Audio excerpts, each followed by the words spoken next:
দেশে মোটামুটি সুষ্ঠু নির্বাচন হয়েছে, নিরাপদ পরিবেশ বজায় থেকেছে ভোট পর্যন্ত, এটি আমরা বলতে পারছি। অন্য যে কোনো সময় নির্বাচনের চেয়ে নির্বাচনটি সুষ্ঠু হয়েছে এবং নিরাপদ ছিল পরিবেশ। ভোটারদের উপস্থিতি সন্তোষজনক ছিল বলে আমরা তথ্য পেয়েছি এবং আমরা বাস্তবে দেখেছিও তাই। এরপরে আমরা দেখেছি কিছু কিছু ক্ষেত্রে বেশ কিছু কেন্দ্রে পোলিং এজেন্ট ঢুকতে দেওয়া হয়নি বলে আমাদের কাছে রিপোর্ট এসছে, এবং কোথাও কোথাও পোলিং এজেন্টকে বের করে দেওয়া হয়েছে বলে আমরা রিপোর্ট পেয়েছি। এরপর আমরা দেখব ভোট কাস্টিং এর ক্ষেত্রে বড় ধরনের অনিয়ম আমাদের চোখে পড়েনি। ভোট গণনার ক্ষেত্রে কিছু অবজারভেশন আমরা পেয়েছি। সেখানে দেখা গেছে কোনো কোনো সেন্টারে ভোট গুনতে অনেক সময় ব্যয় করা হয়েছে, ফলাফল প্রকাশ করতে গিয়ে অনেক সময় নষ্ট করা হয়েছে। এর ফলে জনমনে এক ধরনের নেগেটিভ রিয়াকশন তৈরি হয়েছে বলে আমরা জানতে পেরেছি, যে এত সময় কেন লাগছে, এই প্রশ্নগুলো তৈরি হয়েছে। এবং আমরা দেখছি যে কোনো কোনো ক্ষেত্রে এটি প্রকাশিত হয়েছে, আমাদের নিজস্ব অবজারভেশনও বের হয়ে এসছে, যে কোনো কোনো ক্ষেত্রে রেজাল্ট শিটের উপরে ঘষা মাজা করা হয়েছে, এবং সেটা আমরা আমাদের ছবিও পেয়েছি, আমরা দেখতে পাচ্ছেন আপনারা, যে কাটাকাটি করা হয়েছে রেজাল্ট শিটের উপরে। তো এটি কোনোভাবেই কাঙ্ক্ষিত না, কাম্য না। এই বিষয়টি আমরা বেশ তীব্র অবজারভেশন আমরা এখানে উপস্থাপন করছি। যেমন ধরুন নওগাঁ একে একটি ব্যাপার ঘটেছে যেটি খুবই আনএক্সপেক্টেড এবং নির্বাচনকে প্রশ্নবিদ্ধ করার জন্য যথেষ্ট। সেটি হচ্ছে বেশ অসঙ্গতি পাওয়া গেছে। এই নওগাঁর একটা কেন্দ্রে মোট ভোটার ছিল 2578 জন, কিন্তু যে সিট তাতে যোগফল দাঁড়ায় 3384 জন, অর্থাৎ ভোটারের চেয়ে ভোটিং কাউন্ট বেশি। তো এটি তো আমরা দেখেছি শেখ হাসিনা নির্বাচনের মতো হয়ে গেছে, এই ক্ষেত্রে অন্তত দেখতে পাচ্ছি আমরা। বেশি হয়নি, এবার বেশি হয়ে গেছে। সো এইটা একটা অসঙ্গতি আমাদের অবজারভেশনে চলে এসছে, এই বিষয়টি বোধহয় আমাদের কথা বলা দরকার। এবং আরেকটা জায়গা আমরা দেখেছি, সেখানে হচ্ছে একটা বিশেষ প্রতীকের সিল আগেই সেখানে মারা হয়েছে।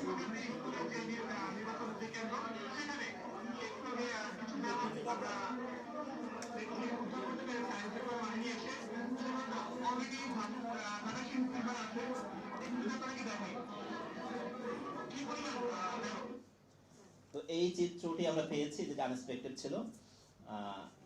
তবুও আমরা সার্বিক অবজারভেশন হচ্ছে আমাদের ইলেকশন ভালো হয়েছে কিছু কিছু ব্যতিক্রম ছাড়া, এবং সেটি ইন্টারন্যাশনাল বিভিন্ন পর্যবেক্ষণ সংস্থা এখানে কাজ করেছে, তারাও বলেছে যে নির্বাচন ভালো হয়েছে।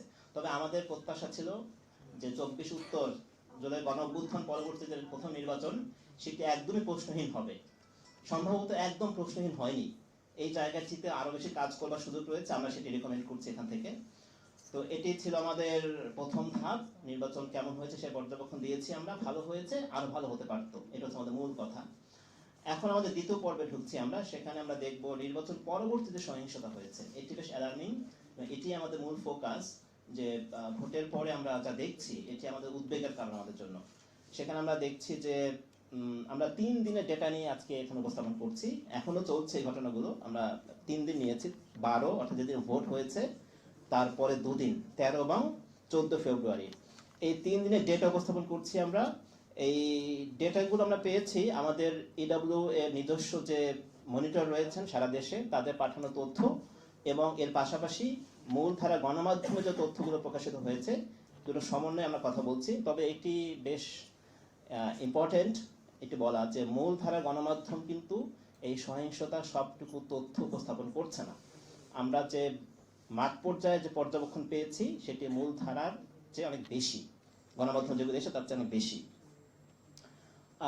আমাদের নিজস্ব তত্ত্বাবধানে পরিচালিত যে মনিটর রয়েছেন তাদের পাঠানো তথ্য অনুসারে এখন পর্যন্ত এই 3 দিনে আমরা 210টি সহিংসতার ঘটনা নথিভুক্ত করতে পেরেছি। এটি কিন্তু কমপক্ষে, বাস্তবে আরো বেশি। আমাদের মনিটর যেহেতু সীমিত, সব জায়গায় আমরা যেতে পারিনি, সব তথ্য আমাদের কাছে নেই, কিন্তু কমপক্ষে সহিংসতার ঘটনা ঘটেছে 210টি, এই 3 দিনের কথা বলছি। এবং সহিংসতার ধরনগুলো যদি একটু দেখি, হত্যাকাণ্ড ঘটেছে। আপনারা জানেন যে আমাদের মিডিয়াতে এই বিষয়ে এক ধরনের ধোঁয়াশা আছে, মেইন স্ট্রিমে যারা আছেন, ঠিক কতগুলো হত্যাকাণ্ডের ঘটনা ঘটেছে নির্বাচনের পরে এটি নিয়ে নানা রকম তথ্য পাওয়া গেছে। বাংলাদেশে কোনো কোনো মিডিয়া বলছে 2 জন, কোনো কোনো মিডিয়াতে 3 জন বলা হয়েছে, কোনো কোনো মিডিয়া বলছেই না। ডয়েসে ভেলে বলছে মৃত্যু হয়েছে 4 জনের, 4 জন হত্যাকাণ্ডের শিকার হয়েছে, ডয়েসে ভেলে রিপোর্ট। তো এটি আমাদের জন্য উদ্বেগের। নির্বাচন সুষ্ঠু হওয়ার পরেও যদি এরকম সহিংসতা ঘটে, ধর্ষণের ঘটনা ঘটেছে বলে জনমনে একটি ধারণা তৈরি হয়েছে, যদিও প্রশাসন থেকে নোয়াখালীর ঘটনাটিকে এখন অস্বীকার করা হয়েছে, এই জন্য এটিকে আমরা বেশি হাইলাইট করছি না, যেহেতু ঘটনাটা আমরা নিশ্চিত না এখন পর্যন্ত আমরা। এরপরে আমরা দেখব শারীরিক হামলা হয়েছে সবচেয়ে বেশি, বেশ অ্যাসল্টের ঘটনা ঘটে গেছে এই 3 দিনে। আমরা অগ্নিসংযোগের ঘটনাও দেখেছি, বাড়িতে আগুন লাগানো হয়েছে, বিভিন্ন ব্যবসা প্রতিষ্ঠানে আগুন দেওয়া হয়েছে। এরপরে নারী নির্যাতনের ঘটনা টুকটাক ঘটেছে, এটা আমরা দেখেছি। বাড়িঘর, অফিস এবং চেম্বার, কোনো কোনো ডাক্তার যেহেতু সে ভিন্ন প্রতীকে ভোট দিয়েছে, এই কারণে তার ডাক্তারের চেম্বারও হামলা করা হয়েছে। আমরা দেখেছি হুমকি দেওয়া হয়েছে বেশ কিছু ক্ষেত্রে, জমি দখলও করা হয়েছে, জাস্ট ক্ষমতার পালা বদলের পরেই জমি দখলের একটি পায়তারা আমরা দেখতে পাচ্ছি। লুটপাট তো করা হয়েছে বিভিন্ন জায়গায়। আর হচ্ছে একটা ঘটনা পেয়েছি, মসজিদ থেকে ইমাম সাহেবকে বের করে দেওয়া হয়েছে নির্বাচনকে ইস্যু কেন্দ্র করে। তো এইগুলো হচ্ছে মোটা দাগে আমাদের ক্যাটাগরি, যে কোন কোন ক্ষেত্রে সহিংসতার ঘটনা ঘটেছে। এখন আমরা একটু দেখতে চাইবো এর পার্সেন্টেজ কেমন, কোন ঘটনা বেশি ঘটেছে, কোন ঘটনা একটু কম ঘটেছে। সেখানে দেখছি আমরা শারীরিক হামলা যেটা হয়েছে সবচেয়ে বেশি, এটি টোটাল 210টি ঘটনার মধ্যে সবচেয়ে বেশি ঘটেছে শারীরিক হামলা, 53%।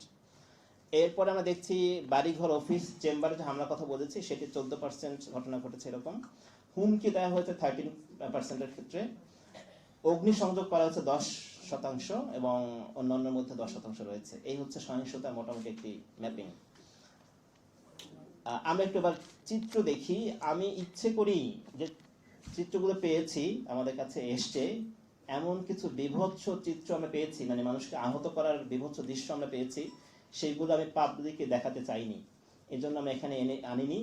জাস্ট যেগুলো দেখার জন্য অন্তত সহনীয় সেগুলো এনেছি আমরা। তো এর আগে একটু দেখি মেইনস্ট্রিম মিডিয়াগুলো কিভাবে কভার করছে। যুগান্তর বলছে নির্বাচন পরবর্তী সহিংসতা, শিশুসহ নিহত 2, আহত 102। একজন মুন্সিগঞ্জের নির্বাচনে একজন মারা গেছেন, উনি স্বতন্ত্র প্রার্থী সমর্থক ছিলেন। আমরা দেখেছি প্রথম আলো বলছে সমর্থক প্রার্থীর বিদ্রোহী প্রার্থী সমর্থক নিহত হয়েছে এই ব্যক্তি। আমরা দেখছি আমার দেশ বলছে ভুয়াপুরে জামাতের অফিস ভাঙচুরের পর আগুন দেওয়া হয়েছে, এরকম তথ্য এসছে।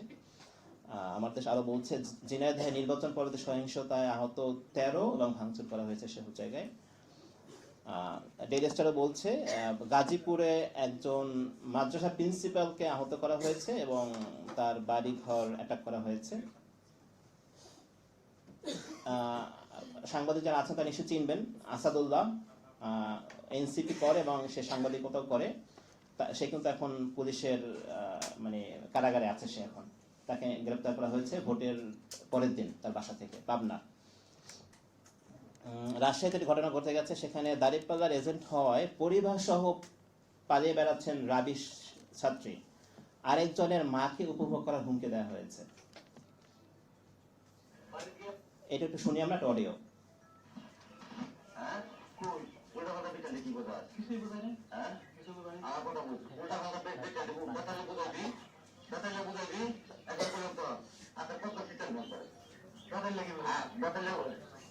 ইসলামী দল বিএনপি কি হিন্দু দল নাকি?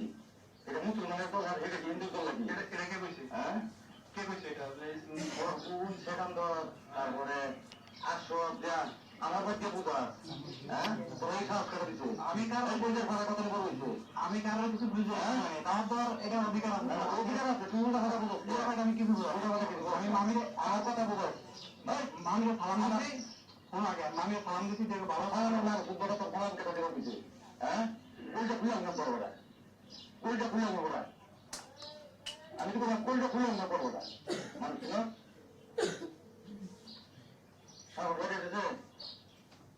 তো এইরকম হুমকি দেওয়া হয়েছে, অসংখ্য ঘটনা এরকম আছে, আমি একটি শুধু প্রকাশ করেছি এখানে। এরপরে ফেনী 3 নং আসনে খুবই বিভৎস, একজন ব্যক্তি একটা পার্টিকুলার প্রতীকে ভোট দেওয়ার কারণে তার দাড়ি ছিঁড়ে ফেলা হয়েছে। এই বুকের উপরে যে ছবি দেখতে পাচ্ছেন, বুকের উপর কোনো দাড়ি, ছেঁড়া দাড়ি, এটি কত অমানবিক হতে পারে, কত বেশি নিষ্ঠুর হতে পারে, এই ছবিটি প্রকাশ করছে আসলে। একজন ব্যক্তি ভিন্ন মত প্রকাশ করবার কারণে তার দাড়ি ছিঁড়ে তার বুকের উপর রাখা হয়েছে। এই বিভৎসতা অন্তত এই বাংলাদেশে আমরা কামনা করিনি। এরপরে আমরা দেখব নির্বাচন শেষ হতে না হতেই আসলে চাঁদাবাজির অভিযোগ উঠছে। লক্ষ্মীপুর 3-এর একটি ঘটনা, সেখানে দাঁড়িপাল্লায় ভোট দেওয়ার কারণে আবু সায়েদ সবুজ, ওনার নাম, 55 বছর বয়স, ওনার হাত ভেঙে দেওয়া হয়েছে। এই ঘটনা ঘটেছে সুনামগঞ্জে। এখানে একসঙ্গে 7টি বাড়ি ভাঙা হয়েছে এবং আহত করা হয়েছে। 7টি বাড়ি, আমরা দুটো ছবি দেখাচ্ছি এখানে। প্রথম আলো বলছে ঝালকাঠিতে জামাত নেতা কর্মীদের বাড়িতে হামলা ভাঙচুর, অভিযোগ বিএনপির বিরুদ্ধে। নয়াদিগন্ত বলছে ভোলায় হামলার শিকার হন জামাতের নেতা কর্মীরা। অনেকগুলো ছবি এখানে আছে। আরেকটি ভিডিও আমরা শুনি একটু। আসসালামু আলাইকুম ওয়া রাহমাতুল্লাহ। আমি মাওলানা আব্দুল সোবহান, সুনামগঞ্জ 5 আসনের জামে মসজিদের ইমাম ও খতিব। আজকে জুমা নামাজের পরে উপস্থিত মুসল্লিদের সামনে বিএনপি নেতা 2 নং ওয়ার্ডের সভাপতি জনাব জসিম মিয়া উপস্থিত মুসল্লিদেরকে লক্ষ্য করে বলেন, এই ইমাম জামাতের রাজনীতির সাথে জড়িত, তাই জামাত ইমাম রাখবো না বলে সবাইকে জানিয়ে দেয়। পরবর্তীতে উপস্থিত মুসল্লিয়ান প্রতিবাদ জানাবে তিনি তাদেরকে জানিয়েছেন, আমার সিদ্ধান্তই চূড়ান্ত, এবং বিভিন্ন উচ্চ বাক্য ব্যবহার করেন এবং হুমকি দামকি দিয়ে থাকে। বর্তমানে আমি নিরাপত্তাহীনতায় ভুগতেছি।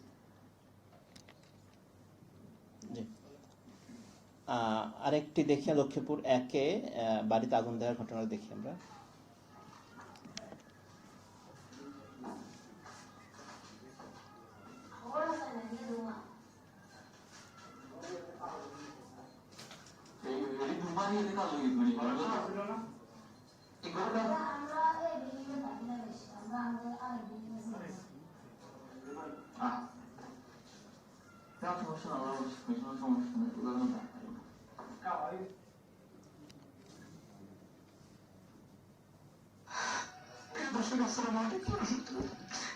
আমি সাংবাদিক মঞ্জুরুল ইসলাম সিহাব বলতেছি।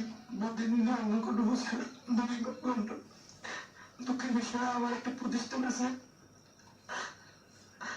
আমি আজকে সত্য প্রচার করার জন্য আমি আজকে কোনো দালালি করিনি। আমাকে সাক্ষী রেখে মনের মধ্যে একটা জিনিস ধারণ করছি যে আমাকে দেখতেছে। আমি সেই প্রতিবাদী আজকে কাজ করছি। আমি লঙ্ঘন করে কুমিল্লা 10-এর প্রত্যেকটা চেষ্টা করেছি।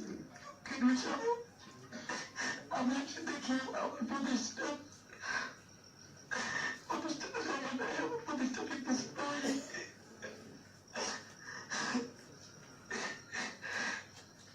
প্রতিষ্ঠান কি দোষ করছে? দেশবাসী আমার প্রশ্ন, আমার প্রতিষ্ঠান কি দোষ করছে?